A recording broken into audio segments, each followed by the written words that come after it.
Congress party అభ్యర్థిగా శ్రీమతి సోనియా గాంధీ గారి ఆశీర్వాదంతో ఏఐసిసి అధ్యక్షుడు మల్లికార్జున్ ఖర్గే గారి నిర్ణయంతో కాంగ్రెస్ పార్టీ అభ్యర్థిగా వంశీచంద్ర రెడ్డిని ఆశీర్వదించడానికి గెలిపించడానికి వేలాదిగా మీరు వచ్చినందుకు మీకు అందరికీ కూడా మనస్ఫూర్తిగా ధన్యవాదాలు తెలియజేస్తున్నా. ఇదే వేదిక మీద నవంబర్ మాసంలో మీ అందరి దగ్గరకు వచ్చి ఆనాడు ఇక్కడి నుండే మీకు అందరికీ విజ్ఞప్తి చేసిన ఈ ప్రాంత ప్రజలకు చిరపరిచితుడు, కొన్ని దశాబ్దాల కాలం ఈ ప్రాంత అభివృద్ధి కోసం ఈ ప్రాంత ప్రజలకు అండగా నిలబడ్డ కీర్తిశేషులు చిట్టం నర్సిరెడ్డి గారి మన్వరాలు, కీర్తిశేషులు మిత్రుడు వెంకటేశ్వర రెడ్డి గారి కుమార్తె డాక్టర్ పర్ణికను మీరు ఎమ్మెల్యేగా గెలిపించండి. వారి మేనమామ శివకుమార్ రెడ్డి ఆ బిడ్డను కడుపులో పెట్టి చూసుకొని మీకు అండగా నిలబడి ఈడ కాంగ్రెస్ పార్టీ కార్యకర్తలను కాపాడండి.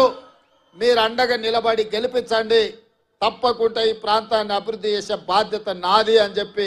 మీకు అందరికీ విజ్ఞప్తి చేసిన మాట ఇచ్చినట్టుగా మీరు అండగా నిలబడి డాక్టర్ పర్ణికమ్మ నారాయణపేట శాసనసభ్యురాలుగా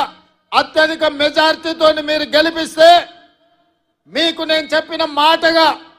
మక్తల్ నారాయణపేట కొడంగల్ ఎత్తిపోతల పథకం 1,30,000 ఎకరాలకు 4,000 కోట్ల రూపాయలతో ఈ ప్రాంతానికి మంజూరు చేసి ఎడారిగా మారిన ఈ ప్రాంతాన్ని సస్యశ్యామలం చేయాలి. మన పక్కనే పరవళ్ళు దక్కుతున్న కృష్ణానది జలాలు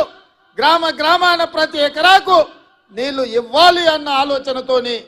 మన కాంగ్రెస్ పార్టీ నిర్ణయం తీసుకుంది. ఇదే కాదు, గద్వాలలో ఇతర ప్రాంతాలలో రాయచూరులలో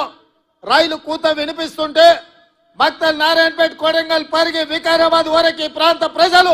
మాకెప్పుడు రైలు వస్తుంది, మేము రైలు కూత ఎప్పుడు వింటామని ఆనాడు